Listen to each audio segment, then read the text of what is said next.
Hello everybody, it's Lucas here and I'm back with a brand new quick play video, and once again I'm delving into the shadowy world of Double Dragon to see if I can do even better than I did last time. I got stuck on mission 3 on that silly lift system and the bloody lava, and so hopefully I'm going to do a little bit better. In fact, I know I'm going to do better because this is recorded gameplay I did kind of last night and I'm doing the commentary over it. So it's always the way, isn't it, after the event. I thought, you know what, I'll record some footage, see how far I can get, and I was able to get a little bit further this time and do a little bit better, but that by no means that this is an easy game. It's very easy to get back to where you were. It is a relatively short game in hindsight, but my god, you've really got to approach this game like it's a complicated dance or something, because any mistake can kind of cost you a precious health and send you crashing to the bottom of the screen and screaming into your joypad. But we're gonna have some fun here today anyway. Before I start, I just want to say, if you're new to Swaggle Bond and like what you see, what on earth you're waiting for? Hit that red subscribe button now, hit that bell notification icon also, that way you'll be instantly subscribed to Swaggle Blonde and you'll be notified every time I upload a brand new retro gaming video, meaning you won't miss a thing. Please don't forget to drop me a like on this video if you enjoy it, comment on this video, let me know if you played Double Dragon on a Game Boy before or your favourite version of Double Dragon on any console. Did you play the sequels, Double Dragon 2 and 3? What do you think of them? So yeah, hit me up, I'd love to hear from you. Don't forget to share this video around with everybody that you know, anybody you think might be interested in this type of retro content. It really helps with YouTube's algorithm, it allows my channel to grow, and it means more blokes and birds across the land will be able to find and access my content consistently and easier. And finally, you can follow my social media, there will be links in this video description. So guys, yeah, back to Double Dragon. Can I do it? Do I want to do it? Well, in fact, I know I do quite well. I actually managed to make it to mission 4, so that's more than I did sort of last time, so it's kind of progressive, and you will find out that on those later levels it is a lot about luck as well. Everything's got to be perfectly timed and executed and choreographed, and as a kid I had no idea how I did this. It seems impossible, so we'll change the control type here and we will get going. So here we go. So once again, this scene is emblazoned into my retina now every time I think of Double Dragon. So let's begin the first mission. So you're going to see in this video I'm going to be relying more on kicks on the general enemies. The reason being is that kicks actually give you more points. So for every 20,000 points I've discovered in this game, you get an extra life. However, that rule only applies on the first and second stages. It doesn't seem to apply on mission 3 or mission 4, which I think is really bizarre. So I think it would really have helped the game if they'd have allowed it, but for some reason it's a little bit like Double Dragon on the Master System, where you get infinite continues up until stage 4 and then you get, like, I don't know, is it like no continues after that? So, which I think is a pretty good idea, but this is one of those Nintendo Game Boy games that is short but is hard as balls when you first play it. It seems impossible, but once you get into it, it's really not too bad. I know that's easy to say, but as you can see, if you just stick to just sort of kicking the enemies, you can kind of save yourself some energy. The more health you lose, obviously the worse off you're going to be, and you may find yourself scraping through sections when really that's not really what you want to be doing. Survival is the name of the game here, so I'm going to pick up one of these barrels here, or crates, or whatever they are, and throw them at the baddies. And yeah, it doesn't net you that many points, but well, it is quite effective and very cool. So take care of Linda, kick her in the gut, kick her in the face. I'm going to have domestic hotlines emailing me now about the abuse that I'm giving to these Lindas, but you know what, never mind. So straight into the room here, we have the Williams boys here, so we're just going to take them out with some swift kicks and hair pulling, some girly manoeuvres there. So I'll kick this Williams guy, he's going to come towards me, and and boot him in the pit like that. I think that's the coolest thing about this game, is you can be really cheap. But I have to say, I highly recommend Double Dragon if you've not played. It's one of the best games on the Game Boy. A fine conversion, I have to say. There's just something so addictive about it. So here we go, guys. I'm going to show you an easy way to beat a Bobo. So you always want to be a little bit ahead of him, and you want to go up and down. You can see I'm doing this up and down pattern here. You always want to kind of confuse this sprite. It doesn't always work. You don't want to let him get hold of you. As you can see, look at that. This is why everything's got to be so choreographed and rehearsed, because he will rinse your health. But we can recover from this. So I'm just going to see that, how I'm just almost walking through him there. That's kind of what you want to do. And then get into him and then punch him right in the heart, and he goes down. And there you go, made it to mission 2. So this is actually really cool. I really enjoy this one because it's such a departure from the NES version. We get to go on some cool lifts. It's very industrial. Kind of reminds you of the Industrial Zone from the Crystal Maze, if I'm honest, which I've been watching countless episodes on YouTube. I absolutely love the Crystal Maze with Richard O'Brien. Richard O'Brien. I think he's Richard O'Brien. But yeah, if ever you're having any problems in life, just watch the Crystal Maze and your problems will be gone. You'll be shouting at the screen at the stupidity of the contestants. Not that I could do any better, but you know what I mean. So moving forward here on this platform section, I think that's the only thing that people struggle with, and I hear many people talk about, is the platform section. And they are right, it is really awkward, but you've just got to kind of be pinpoint accurate. That's the only thing. You don't get much flexibility because Double Dragon, I don't think it wasn't intended to be or to have platform sections in it, so it could be this game's biggest flaw really. But there is something satisfying about beating it, those platform sections, you know what I mean, and getting through them. But they can be done, but I think it's just like anything, it's just practice. I will kind of fumble a few times, but we will get there. So straight down this lift here, as soon as we move forward here, we're going to see a Williams guy. You want to kind of do a flying kick because he's got dynamite, knock him down, his mate comes down. Don't do what I do here and take a cheap hit. You need all your energy, you need as much as you can get. So yeah, you don't really get much chance to kind of do much. So as I said, if I do another run of this, I'm going to attempt to farm for points. I think that's going to be the only way I can kind of get through this. But it's going to be very long and arduous, but if I can get as many lives as I can on the first and second stage, I think that'll help when I get to the later stages. I'll have more of a chance.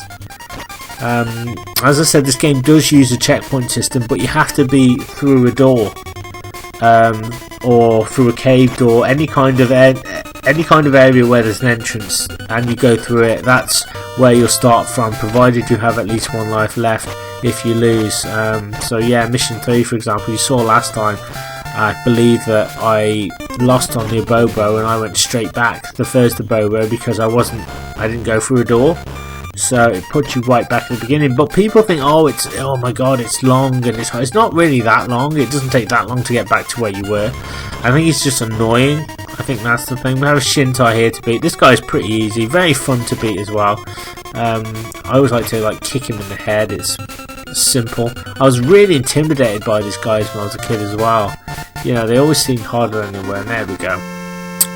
We managed to cheekily get an extra life here, and we're moving on to mission 3.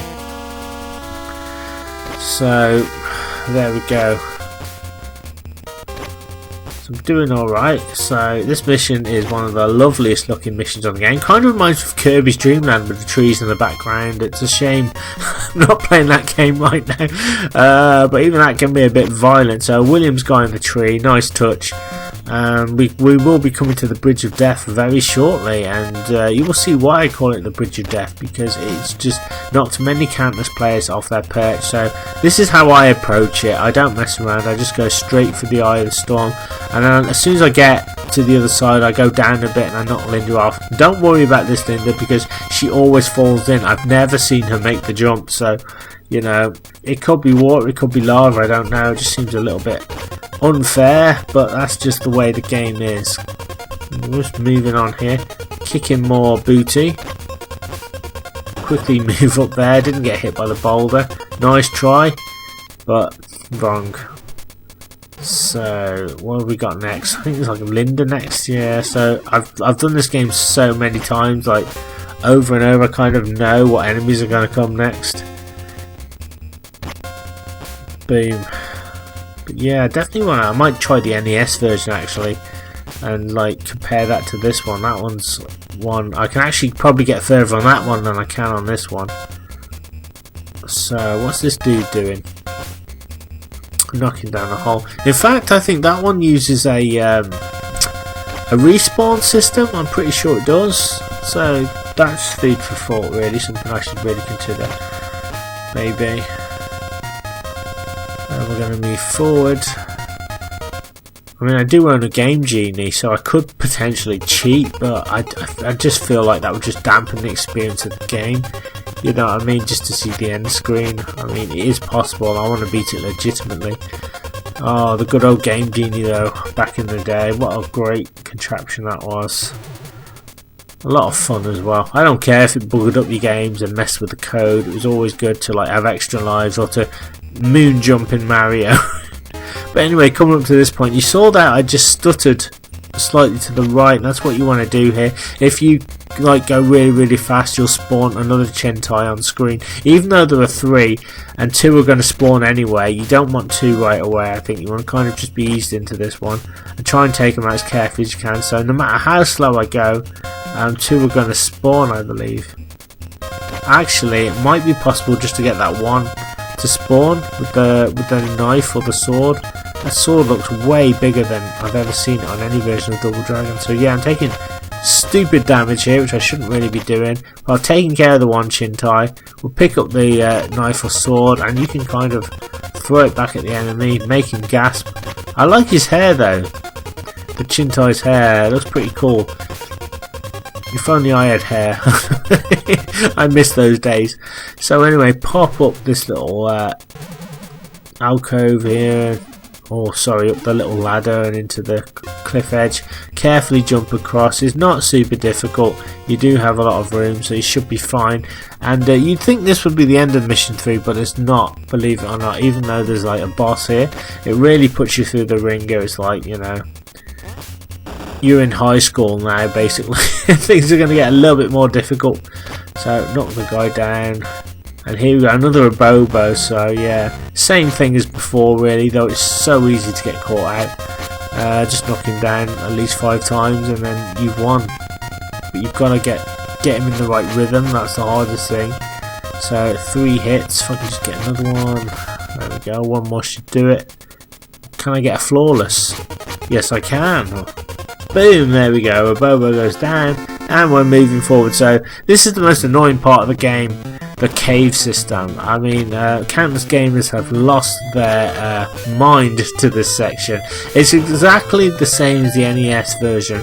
We go through here. There's a couple of blokes. There may have been more blokes on the NES version, I think. But yeah, but here we have the stalactites. But the stalactites are actually easier to avoid on this version. So there is always that. You have to accentuate the positives.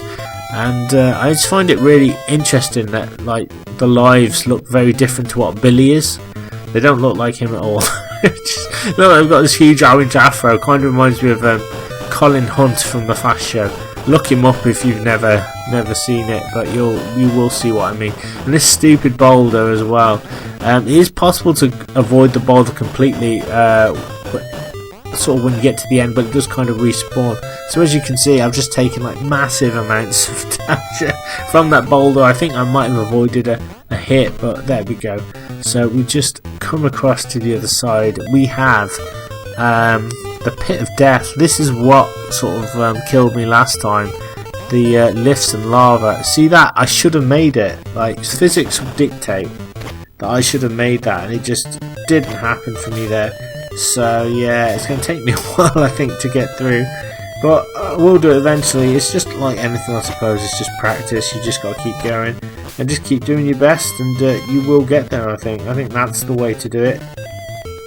You've kind of got to have that attitude, I think, and to be able to just keep going. And as I said, this game, it's frustrating and it's annoying, but because it's so short, I think that's what's its appeal. It keeps you coming back for more. That bloody boulder just won't bugger off. So look at that. Took 2 stupid hits from it. It's just, and as I said, the game stutters to the right here as well. It's like it has to load up the next part of the screen. I think that's what kind of puts me off, because it doesn't scroll fast enough. I think there we are. See, I make it there. So can I do this? No, I'm not going to go for it. I'm going to wait for it and then just slowly take my time. I lay up. There we go. And then wait, because you see how it's slowly stuttering to the right. I don't think you'd make it if the whole right side of the screen wasn't there. So it goes a bit Pete Tong here, because this is actually the end of mission 3 right now, and the floor's disintegrating. So we defeat the enemies, and then hark, what do I see? A bigger Bobo. He's an absolute git, and he just corners me. Look at that. It's like he's got no mercy, so I can't really do anything to him. He just pummels me into submission. I have no choice. The AI just goes absolutely ape shit on me and just takes me down. There's nothing I can do. So hey, at least I made, you know, the lava section. So I did promise myself that if I can just get past the lift and lava, I think I may have said that last time, then I would consider that a win. So technically I've kind of got further than I have done so far, and I'm set to get even further now, hopefully. Again, watch out for these stupid stalactites from the ceiling as well. Very, very dangerous. Do you know, I don't think there's any cheats for Double Dragon as well. You just got to do it. The only way to do it is to do it. You've got to get good. Oh, bloody boulder again. Oh my god, jump over it. You don't even get enough time as well before it respawns. I have managed to get it not to spawn, but I can't remember what I did. I think maybe I did some sort of super jump. Look at that. So yeah, they just basically rinse you of most of your health before you're ready. It's not good, but I can see why they did it, because the end is not as difficult as it seems. But here we go. We're going to give this another go now. Are they up? There we go. So yeah, wait for the screen to sort of stutter to the right and you'll be alright. Are they up? Boom, there we go. So yeah, I think you've got to take your time with this, not rush it. That's the key. There we go. Okay, lovely, lovely, lovely. What do we have here? Oh, more ropers. I think they're called ropers. Then we go down, and then here he is, Mr. Git himself, a Bobo. I get a little cheap hit on him there because I know what he's like. So we're gonna look at that, man. My energy's like nearly gone, but look at that punching. Can I do it again? Look at that. He sort of walks back a little bit and he cheekily punches me. But I'm not having it, so I just punch him back and he goes down the lift, and we made it to mission 4. So there you go, guys. The objectives of the video have been completed. I've made it to mission 4, and I think last time I fell off. I was so excited to be on mission 4. I actually fell off to the right. I was like, oh my god, I couldn't believe it, because I thought that was where I had to go. I was so happy, but check it out. We have to like jump across these ledges here and climb up these climbable walls. More Lindas here. I think another one's going to pop out in a minute. Yeah, there we go. So just to surprise you. So it does little things like that, which I think is really cool. But yeah, you don't get any more lives for any points here. It kind of sucks, but you know, I'm really going to frigging go for it and farm for lives. I think see if that's possible. I have seen it on FAQ that says it's possible, but I don't know. So let's move on.